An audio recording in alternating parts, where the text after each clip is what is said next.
Hello, everybody. Welcome to the Lower Makefield Golf Committee meeting. This is our first meeting in probably, I think we missed the last two in a few months. Glad to see everybody's faces. And it's not quite the same as being in the room, but thanks everybody for joining. For this meeting, rather than the typical meetings where we interact and ask questions, let's let Mike and Ed present their information, and then we can ask some questions. So what I'd like to do is hand it over to Ed. But before that, I'd like to welcome, we have two new golf committee members, Dave Dillio and Tim Collins. Tim may be having some technical difficulties joining, but Dave, welcome to the committee. Look forward to working with you on this.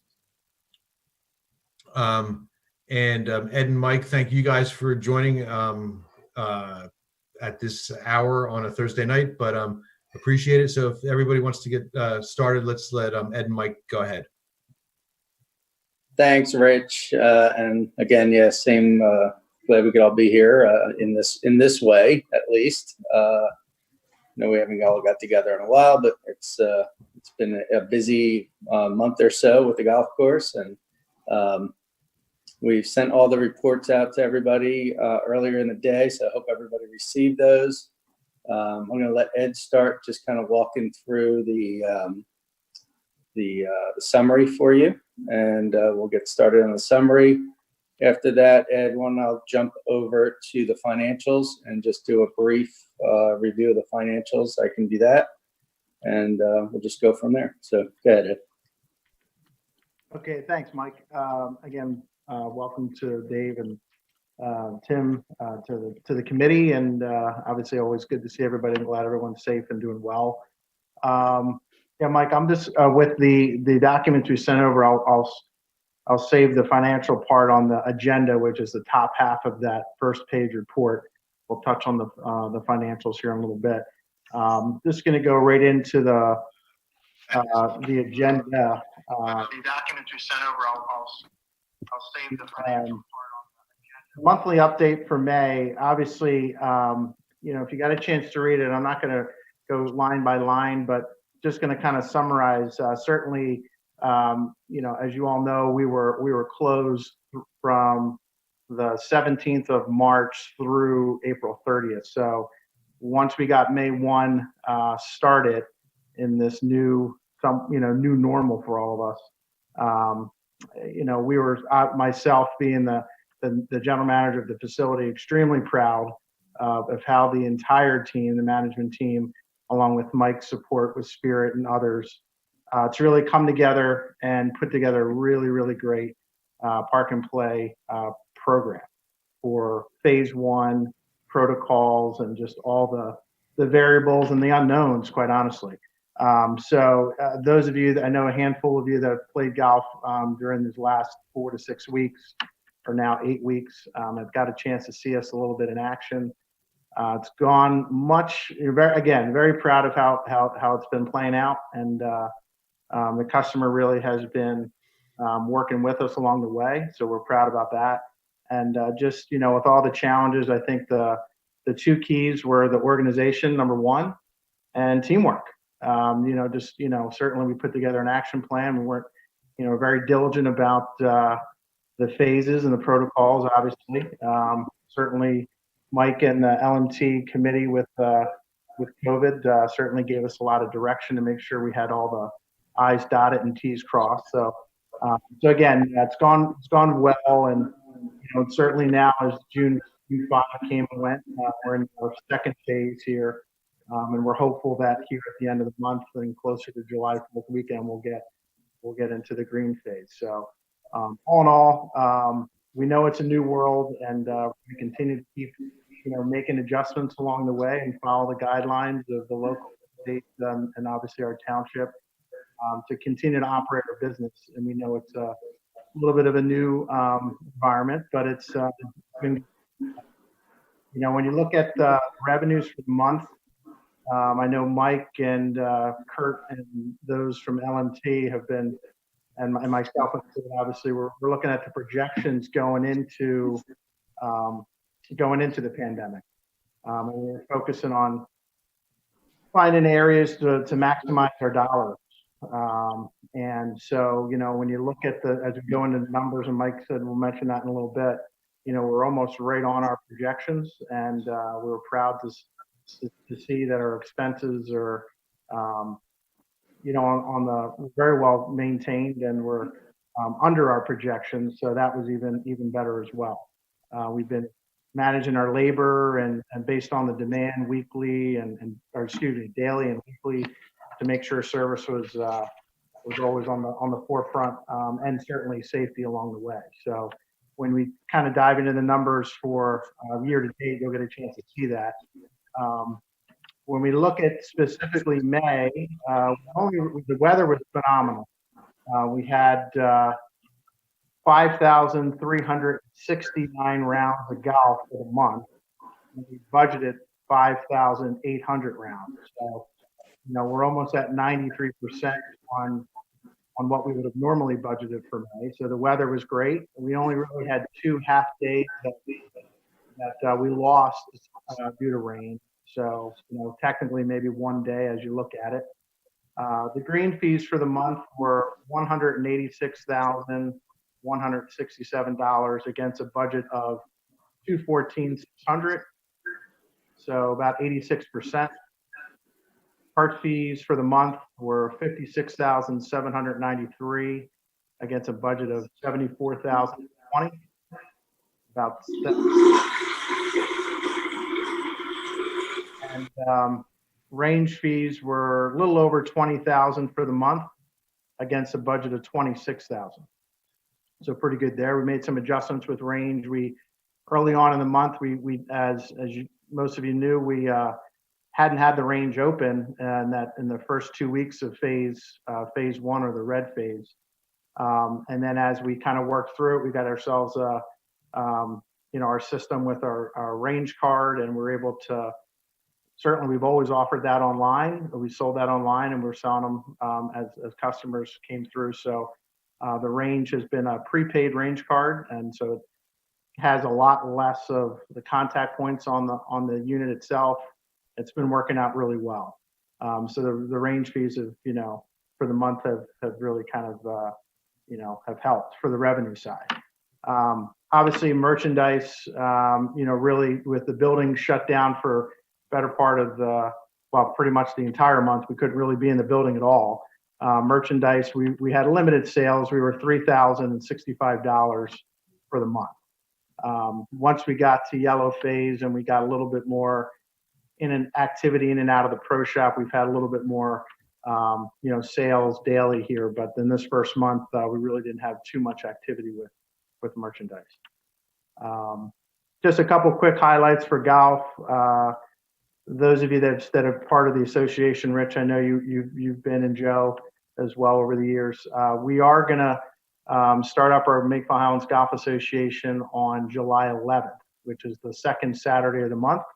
We're looking forward to getting back into action a little bit. We got some new players this year, and everyone's kind of chomping at the bit a little bit, and we are as well. So happy to get that on the calendar and scheduled. Some of the golf academy activities we're slowly getting back. We're slowly getting back up and running. That's the best way to say it. Certainly the team and my junior coordinator, Joe Garska, and the Spirits knowledge with our local PGA and all the protocols we're following, making sure the safety for juniors and our team members are on the forefront. So slowly getting that back and up and running as well. Junior camps will be had. We're going to start here soon, and be very make sure all of the guidelines are followed and safety is followed for parents and juniors. The other point I wanted to mention for golf too is those of you, most of everybody knows this, but I know Dave and Tim are new to the committee, but our golf cart lease ends the end of August. So it's been a 5-year lease. Some of the vendors that Mike and I have been working with, Yamaha, EasyGo, we have Club Car currently. They're going to be dropping off a few demo cars to kind of test drive a little bit. We keep it down in the barn. So the first one that was dropped off a couple days ago was Yamaha. So we'll have it in-house for this weekend and next weekend. So any of the committee members that are around, just try to find myself or Dave, and we'll let you take a cruise at least up on the range and around the parking lot and see what you think. So we'll get a chance to, kind of experience that a little bit and see which direction we're going to be going there. Mike, anything else you want to touch on with golf before I get into the course and grounds? No, I think, Ed, you've kind of hit the mark on kind of where things started with trying to work our way back in. Spent a lot of time writing policy and putting together policy. Team did a great job implementing the policies, and it was very smooth. The comments from the customers were excellent, and that's kind of what we were hoping and looking for. That those things just worked out well. People felt safe. They felt good about how things were going, and as we all know, golf is a definite safe kind of environment where you can get a lot of space out there to play. So all that's worked. As we move forward into this next phase with food and beverage, the outdoor dining is working. The takeout's working. We're starting to get some pickup on that. Did a little bit of advertising. So all's kind of moving along. We got a little bit of ground to make up with F&B and merchandise and the ancillary dollars, but the golf numbers have been off the charts. So it's been fabulous to see that.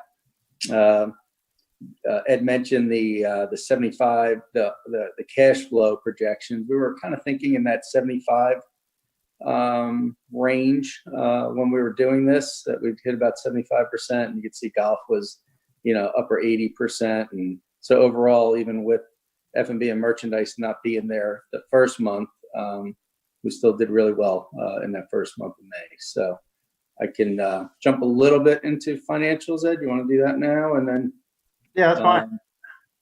We do that. And I think if you go back up to the top of the report, we got the comparisons for 19 versus 20.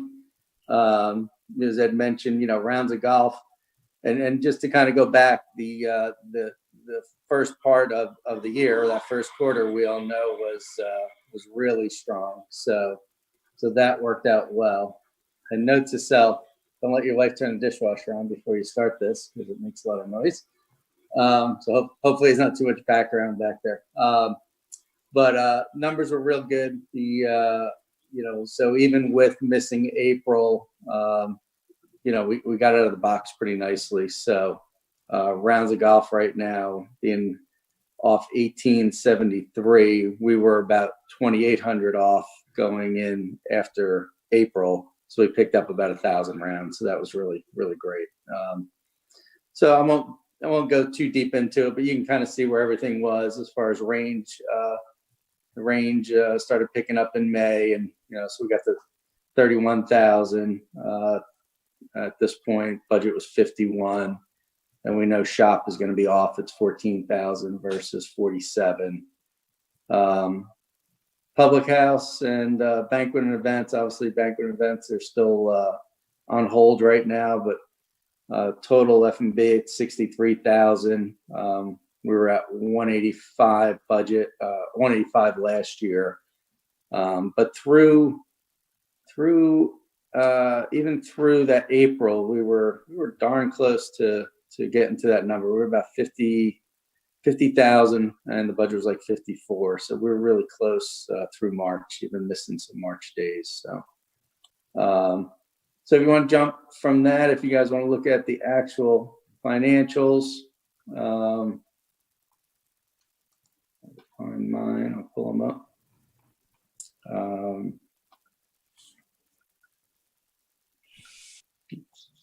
Grab mine. Hold on, I'm having technical difficulty now. Yeah, just to kind of chime in while Mike's doing that with golf specifically, in May when we started out, our first tee time, our timing was 12-minute intervals. Those of you who played have seen that. But when we first started, our first tee time was at 7 a.m. and our last tee time is 5:24. So I think we were at like 197 golfers if every tee spot was filled. Yeah. I'd say we're probably at almost 99% for the entire month, every single day. So as we got into yellow, which was June 5, Mike and I, and then Dave and others, we were looking at we moved it up 30 minutes. So we started at 6:30. We kept it at 12 minutes, and then we backed up the day until 6 p.m. So we're able to pick up another, 17, 18 players on both sides. So it's utilization is almost been probably 98% every single day. So it's been really good. So commenting on that, Ed, with 12-minute tee times versus 10-minute tee times, that's one less tee time an hour, and it's about 17% fewer tee times for fewer golfers. And if you look at the numbers, the budget was 5,800. The actual rounds were 5,369. But if you adjust for the 12-minute tee times down by that one less tee time, it's about the budget would have been adjusted down to about 4,833. They actually exceeded the budget with tee times by almost 11%. So that's pretty good. Yeah. From a golf standpoint, you guys achieved it. For those of you guys who haven't been there, when we opened up in May, through before, as Ed just mentioned, yellow, we were one person per cart. So we didn't have enough carts for every golfer, and there were extra carts that were brought in by Club Car to provide them. But that would be one of the reasons why the cart revenue is down, and there were an awful lot of people walking. But just the number of rounds is pretty incredible. I think it's just the number of people that are working from home and we're able to, take advantage of that and go play golf versus the leagues and other things, which is why the numbers were what they were. So, kudos to you guys for being able to manage that. Yeah, thanks, Rich. Yeah, it was busy. I mean, the guys and the entire team they were super busy, and we did it with a lot less staff too. Because when we did this budget, we were thinking 75%. So staffing was also managed at that level. So although green fees, and as we see, we're very, very busy. So numbers were pretty well, obviously, controlled on the expense side from what you see in the financials. And carts were basically right on budget. Golf was also, I think we're within $10,000 of the budget, 186,000 to 195, what the budget was. And then, going back again, food and beverage, 14,000 for the month. Budget was 89. So, usually a pretty good banquet month for us, and not having any banquets certainly hurt us there. Merch, Ed touched on already, 3,000 for the month, but it was 18. Did okay with some of the collection of handicap fees and other things. So golf shop did about 10,000 all in. Range, 20,000 for the month. Budget was 22, and we were limiting range even at that point, just trying to manage the space out on the range, just like we were with golf, just to keep that good social distancing. So we actually were controlling that and not just letting public out at all. So good numbers considering, that was happening. So all in, on the expense side, I won't jump into every line, but maintenance was about 6,000 under budget for the month. On operating expenses, F&B was 3,600 under budget. I'm sorry, G&A was 3,600 under budget. Golf was slightly over budget, was just a little bit of timing. We got our uniforms hit this month instead of prior month, but we're still well under budget for the year. And marketing, we cut some marketing expenses, obviously not needing the marketing. Our marketing consultant also cut his fee back, during this period. So we saved some money there as well. And total expenses were 63,000 versus a budget of 82. And then on the payroll side, I think overall payroll was 36,000 under budget, 75,000 versus 110. So well below that 75 mark, like we were thinking. And so Ed and the team did a great job kind of getting us as close as we could. Net income ended up being 126,000 against a budget of 132 for the month. So pretty solid all around month. And just right here in June, we're just still cranking along. So we're excited about getting to green. Obviously, that'll help our food and beverage and get us kind of moving in the right direction there. I think the only other thing, Ed, on the golf, we were talking a little bit about league play and 18-hole rounds, and want to discuss that a little bit with the committee. Yeah, sure. I know, what we were, myself, Mike, Dave, others were, certainly trying to look at really just maximizing our dollars, and looking to try to really, when we were looking at some of our historical data from the last few years, I think our dollars per round average has dipped a little bit. Certainly, we know our league play is very well attended, and we're very committed to making sure those customers know we care about their loyalty. Not only, we have the ladies on Monday, we have both men's leagues on the Tuesday and Wednesday. Obviously we're now to the point where we're looking at July and just, we're seeing our utilization of our tee sheet being so high that I think, we've kind of come to the consensus this year to at least, postpone this year for 2020 to really kind of capture as much data for the tee times and see how much, green fee revenue where we were based on years past. We're certainly not going to, make sure those that are involved in the leagues aren't on the same page with us. We want to make sure that each of the evenings, Monday, Tuesday, and Wednesday, what we thought might make sense for this year is to have tee times that are kind of built into the tee sheet for that day, for maybe from the hours like 4:30 to 6, and then players can rebook for those leagues during those times, and try to figure out and reevaluate to see what modifications we might make going into the new year. I'm not, I don't think any of us are suggesting we're going to eliminate the leagues. That's not it at all. We're about trying to figure out really how to maximize the amount of time that we have, and certainly with the high demand of the golf course right now. And as we get into fall, a lot of our golf outings that were scheduled for May and June have been moved to September and October on Monday, Tuesdays. So a lot of those days have been kind of moved around. Our schedule's gotten really tight in fall. So I think that's kind of where we feel is the most responsible decision for us as a facility. So I don't know if Mike, do you want to touch on anything else there? No, I mean, I think exactly that. It's right now it's just a situation where the midday golf right now is so busy for 18-hole rounds, and the demand is so high to really lock people out at this point just does not make sense.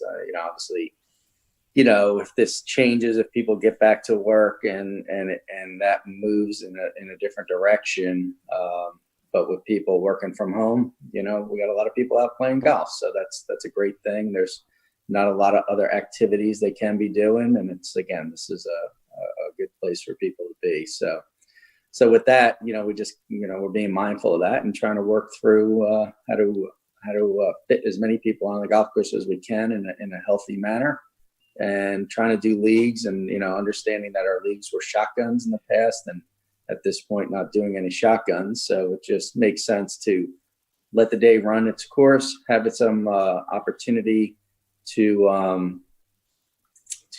have tee times for those players in the afternoon. I mean, they can still book tee times and have availability, just not in a place right now where I think we could accommodate everybody if we're going to shut the tee down for league play.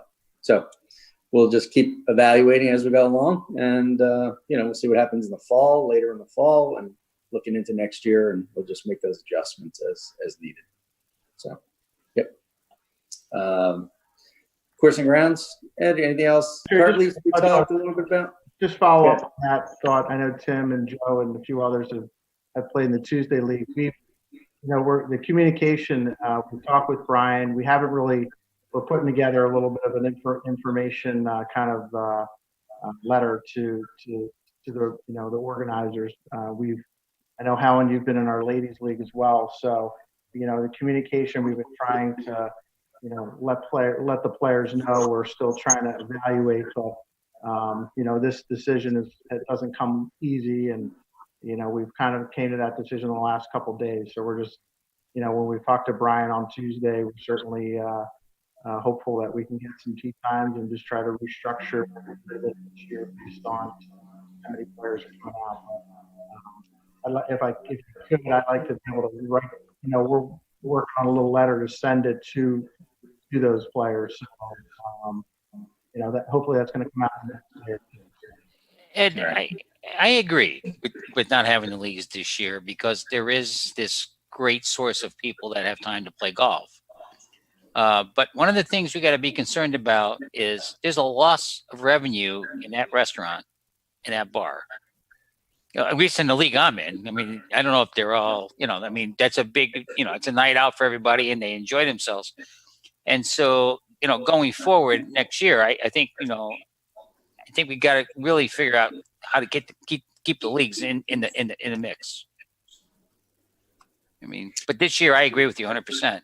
I mean, we've got people to play, we've got people to fill these tee sheets, and I'm one of those guys who can't get a starting time either. So, but I think it's great, and but I don't know if that's going to be there next year. Let's see hopefully it's not there next year. I hope we're not still doing this. So. Oh, absolutely. I think I appreciate the feedback there. And I think as Mike was touching on, I think that's where that evaluation process comes through, and we certainly are very sensitive to our leagues, all three of them. So, all the circular revenue that is generated, whether it's prizes, pre and post banquets, the beginning of the season, back end of the season. So, still very sensitive to that. Yeah, absolutely. Yeah. 100% agree. Yeah. Maybe the golf league can have like a tournament at the end of the year or something. Like, we can, if we can get, people together and say we're going to have one day thing, and hopefully we can all be on the patio or something when it's all over. Yeah, that'd be great. That'd be great. I mean, Yeah, and Joe, I think there's still opportunity for league play this year, just not maybe as organized as we would have had it in the past, and just creating some space for tee times. So league play can still happen with tee times, but it can't happen with shotguns really right now. Mike, my team was going to win anyway, so I'm just accepting the trophy now. No, I have a financial. We'll just fill out the. Sorry, go ahead. So Helen, hang on one second. Are you guys done? Because then what I'd rather do than have everybody start interjecting is go around the horn and let everybody ask their questions so we don't interrupt each other. Okay. If I could just touch on course and grounds. I know we touched on food and beverage real quick, but if I could just mention a little bit on that course and grounds. Good. Go ahead. Yeah, Mark apologizes. He had something at his house. Everything's okay there. He just texted me when the meeting started. But there's no question, golf course is in great shape. He and the team have been steadily at it, even in the downtime. Myself included, was on the mowers. Brought me back to the old college days, which I didn't mind. But course is in good shape. I see it from afar, but hopefully those of you that are playing it can attest to that. But Mark's been spraying quite a bit. Spraying practices have been full effect. We got a little bit of dollar spot in the fairways, and he's been kind of talking to local supers as well and seeing that a little bit more. He sprayed a few times. That should pretty much grow out here in the next week.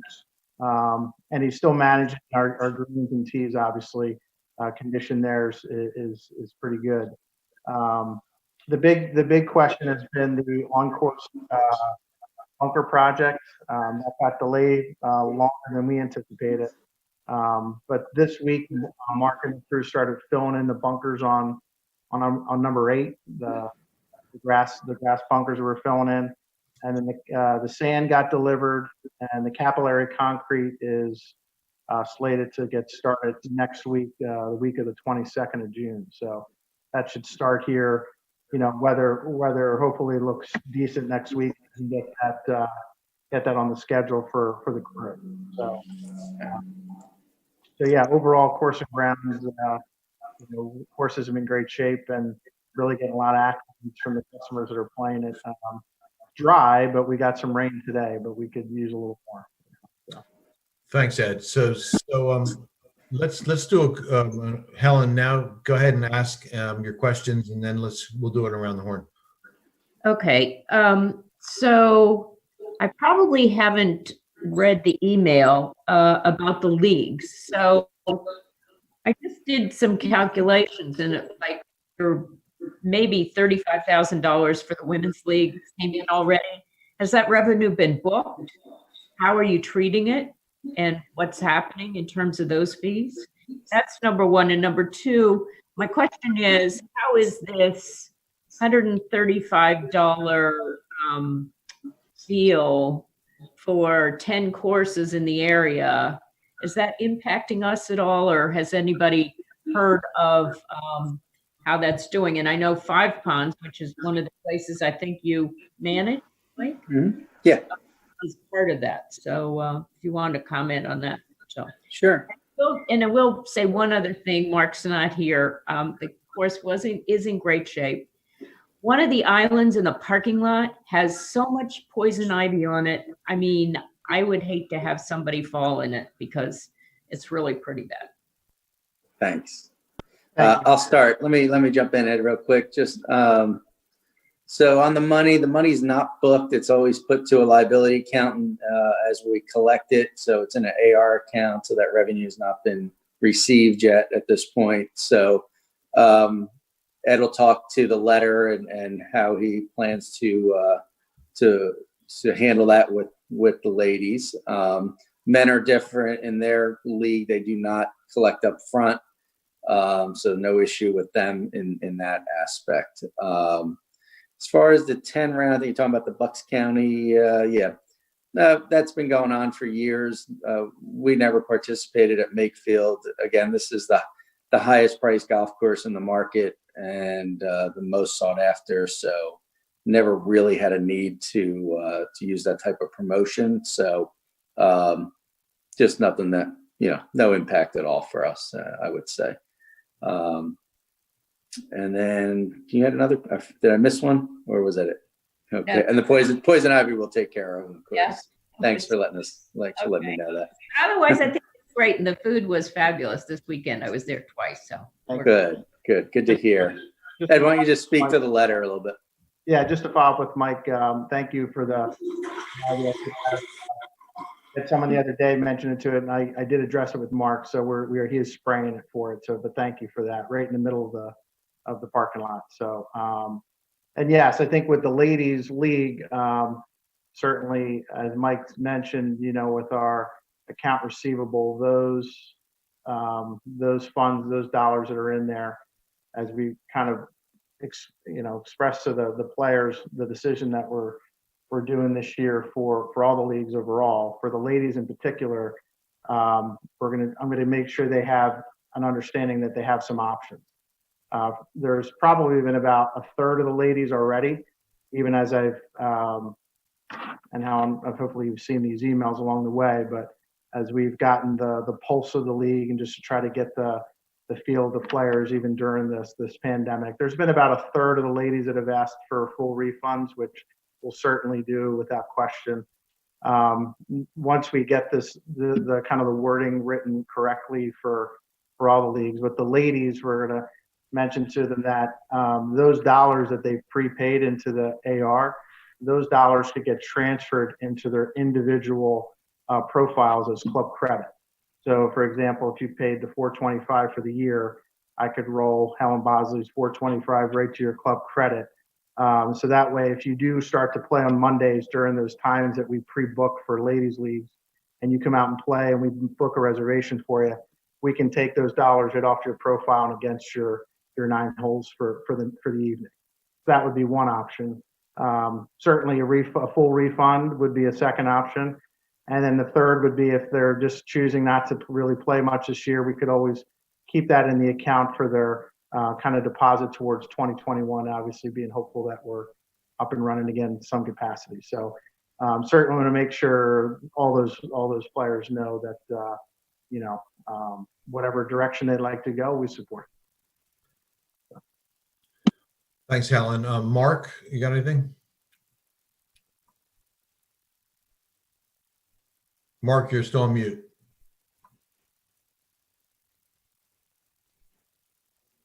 You got me now? Yep. Hey, Mike and Ed, course looked great. I was over there last week. Supposedly we're going to green a week from tomorrow. What is that going to mean for the golf course? That's a great question. We don't get a full answer until we see the order. So we're working through, what those options are. In New Jersey, I could tell you when they went to green, or what they call their next phase, it was pretty much just open back up to normal. Shotguns were allowed, 2 riders to a cart, everything, that's kind of they just kind of went back to golf. And then they just left it up to the operator to decide if they wanted to maintain certain protocols. Social distancing is going to stay, masks are going to stay. We're going to be allowed to, the restaurant's going to be open inside? That is what we're hearing. Restaurant would be open. There's going to be some limited seating, exactly, the spacing that you're going to need, if it's 6 feet or more. Those are the things we got to get definition on. Are you going to open up tables, say by the side where the pro shop is, to space out tables better so we can maximize the amount of people? Yeah, sure. I mean, that's going to be the goal. Just like we did when we got the green light to open the outside, working through what the guidelines say we can do as far as the number of people per square foot, and set up the patio, have that all laid out nicely out there. We've been talking with Shannon about the tent and what's going on with the tent. Obviously, with no banquets right now. He's got a high demand for the tent right now for other businesses, restaurants that need a tent. He's asked if we could pull the tent out and maybe then replace it with a smaller tent for the time being for us. And then, obviously when we need it, he'll bring it back at this point. So we're just kind of talking through that. We spoke briefly today. I don't really have an objection. It just kind of maybe makes it nice to add some more patio space out there, so we can use that space a little bit more for patio and outside dining, which I think people just feel more comfortable anyway being outside right now. I know, it's kind of a nice feel. So I want to maximize how much outside dining we can provide. So one thing I noticed especially in the Yardley area is how few restaurants have opportunity for outdoor eating. Yeah. And it seemed like when I was talking to friends, they were not aware of the golf course for eating. And it seemed like it's a great opportunity for us to get some people out there, because it's just the weather next week is going to be a little rough, but the weather this past couple weeks has been great. Yeah, and we've kind of soft played it, got it open, and knowing how many golfers we have coming in every 12 minutes, we're kind of mindful of that too, of not just opening the floodgates either. So we want to make sure we had room for them, because seating is limited. So it's worked out nice, and we got some people coming in off the street and enjoying the dining. The takeout piece. We did a mailer on that and mailed that out to the local market, and definitely picked up some activity there, and that's been nice because we're there anyway. So to do takeout was something we were wanting to do, and having that now as part of our program is really great to kind of lay that in. So that was nice to get that going, and now as we go into green and things soften a little bit more with inside and outside dining, I think we start really promoting that. And if we have more space on the patio, that'll just make it that much better, I think. So, yeah, I agree. Ed, you got anything else on that? No, I was just going to touch on, obviously, with Colin's input with the steering committee, we've tried to kind of update as we've gone through this, and just to kind of summarize, like when we didn't have the outside dining, we didn't have outside pickup when we first started, which was obviously May 1 now. We were averaging somewhere about $600 to $650 a day on the what we call grab and go. So we made the adjustment to put the beverage cart off the back of the 8th green. Chef did a nice little kind of grab and go menu. Obviously with the cloud-based system, we could order it off the 8th green. He has about 15-20 minutes to prep it, cook it. We charge the card right there. The customer gets their ready-made food. They have a to-go bag with the receipt on it on the outside bar. So it really was flowing pretty nice, and that was just the grab and go. So that was right around that $650. And then once we went to outside dining, as Mike mentioned, we certainly kicked up with chef's input, the input of the crew side. It seemed like we probably were starting to average about $1,250 to $1,300 a day, so doubled it, which was good. And we had one weekend in here. We had actually a small event off campus that we catered. It was the family wanted, it was either, I think it was a baby shower. We did the food, we had a server, we brought it there. It was in the yellow phase, so $1,000 on a Sunday. So that's all added to it. So all these components are up and it's have a great, Yeah. So I mean, overall, everything's just kind of moving along. Again, we're just really mindful of the guidelines and just trying to work through those. And so that's been going well. Anybody else have questions on food and beverage? Yeah, I do. Is there any thought of just keeping that concept of having that card out there at the end of the 8th green? It works. It works. Yeah, It really works. Yeah, I mean, we agree. Yeah. Okay. It's kind of a no-brainer. I was amazed at how well it works. Yeah. I can't wait to get to the 8th green so I can get a drink. Right. One of these things, you kind of learn as you go, right? And this Right. thing, you wouldn't think of it, but it works really, really well. Don't anybody call it. Thanks, guys. Mark, anything else for these guys? Thanks. I have a question. If we didn't have the COVID-19 shutdown, where we were going and where we were heading, would we have been making budget at that point? Because I know we know what the weather is. We know what the weather was those days. What would be different? Like, I mean, would we be where we should have been? Because this is definitely out of our control. So if it was fully in our control, would we be moving in the right direction? Yeah, the momentum was pretty good. We had a really nice start. Like I said, through March. What was the day we got shut down? March 17th or something. 17th, was it? 16th, 17th. So through that day, we were already at budget through what our March number would have been. So things were tracking really well. And then, obviously missing April, definitely put a dent on things. And I think we would have tracked well above budget at this point, just because of the early start. And then the banquet business that we have shuffled around or lost, some things we were able to move and we have later in the year.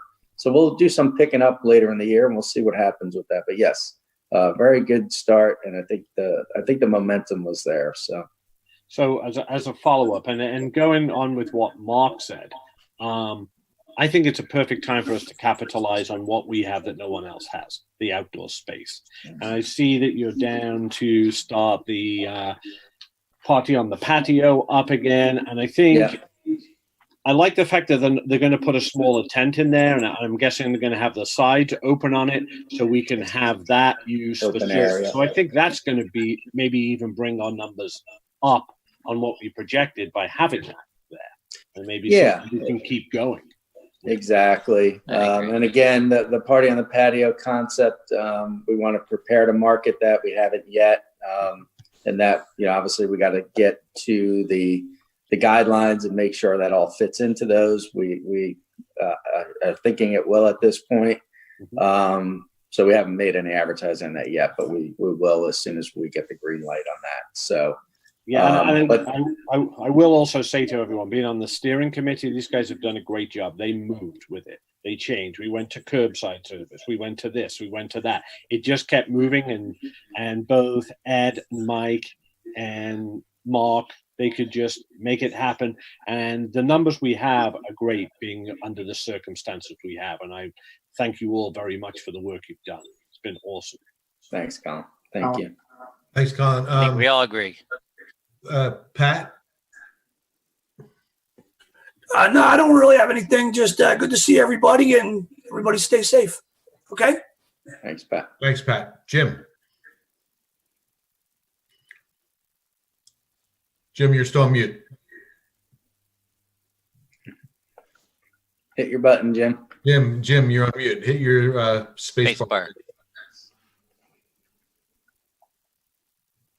Whatever you're saying sounds good, though. Makes the most sense the whole year. I think we agree. Jim, hit the space bar. Hold your space bar down. Okay. Can you hear me? Now we can. Yes. Okay. You got to hold it there. Sorry, guys. No questions. Just a comment that I think that Ed and Mike, you are doing a spectacular job in the face of unforeseen odds. I mean, nobody knew how bad this was going to be, and you've managed to make some lemonade.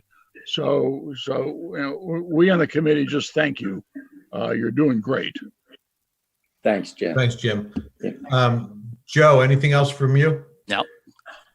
So to our new committee members, this is not normally how our meetings go.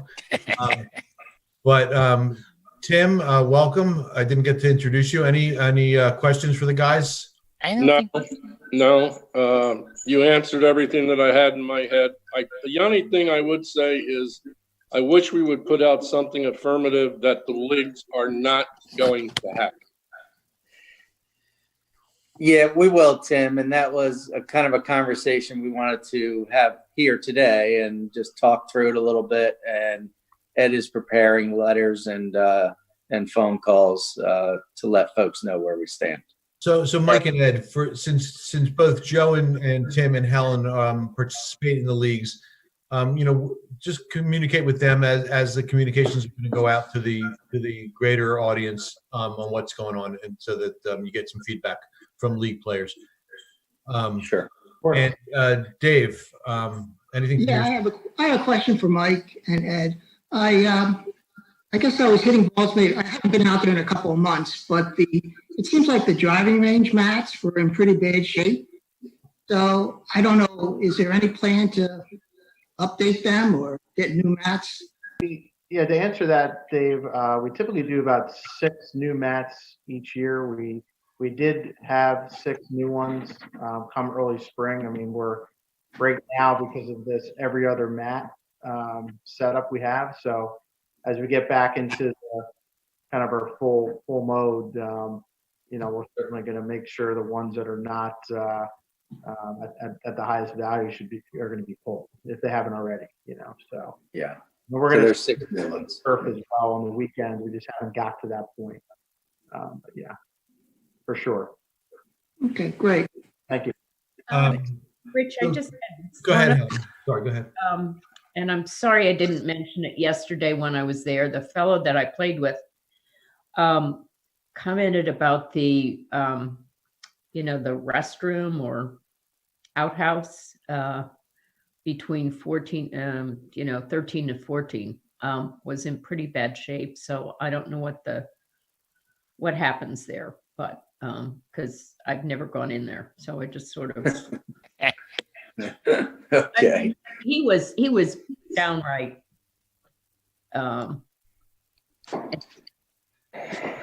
quite perturbed. Said it should be shut down. So Eddie will check into it, and I'm sure make sure that's. I don't know if there was an issue or what. So Thanks, Helen. So again, not our usual meeting where we have the type of interaction, and discourse during the discussion. So I appreciate everybody's joining, participating. The technical aspects of all this is very much appreciated. Course of business, our next meeting is July 20th. I'll send an email to confirm to everybody at 7:00. So it will, unless I hear otherwise, it will be a similar forum to this. If you guys haven't been out at the golf course, get out there and take a look at what's going on. These guys are doing a great job. It is as busy as it's been. Personally, I love the 12-minute tee times. It helps pace of play. The course is in great shape, and again, just kudos to dealing with a situation that nobody could ever possibly anticipate. So thanks to everybody. Thanks, Rich. James, I see you just came off of mute and video. Any comments or questions? Yeah, no, I've been listening the whole time. I just wanted to echo the same sentiment that the whole committee has been saying about, Mike and Ed. You guys are doing a great job under the circumstances, and hopefully things will loosen up a little bit in the next, couple of weeks, where we can move a little bit more people towards the restaurant part of it and keep the rounds up. But great job by everybody. Thanks. Appreciate that, James. Appreciate it. Thanks, everybody. So if nothing else, Ed, I'll see you tomorrow morning. I got a 9:06. I'll take a Yamaha cart and let you know how it is. And we can go from there. Great. Yes, and so we'll wrap up the. If anybody any questions on the information we sent you, feel free to email us. We're happy to take an email or a call if you want to give us a shout. We'll get some of that letters out for the leagues and check out a couple of those things that you all have noticed. We appreciate your input. Tim, I didn't get a chance to say hello to you earlier, but welcome aboard. Nice to have you on the committee. And I think that's it for us. Ed, you got anything else? I just appreciate all the support. Echo Mike, Dave, and Tim. Welcome. Just hope to see everybody out there. And if you do get a chance to come out, take a test drive. I got one buggy at, is a pretty fun ride. So hopefully we'll get a few more in the next coming weeks. But keep this weather moving. And as Jim said, if we can get them, and as Echo, to get inside, that would be even better. So. Everybody, thank you guys. Everybody, appreciate it. Stay safe, stay healthy, and we'll hopefully the next one's face to face. But if not, it will be July 20th on Zoom. Hey, Kyle, thank you. He ran the whole meeting. Yeah, good job, Kyle. Thank you.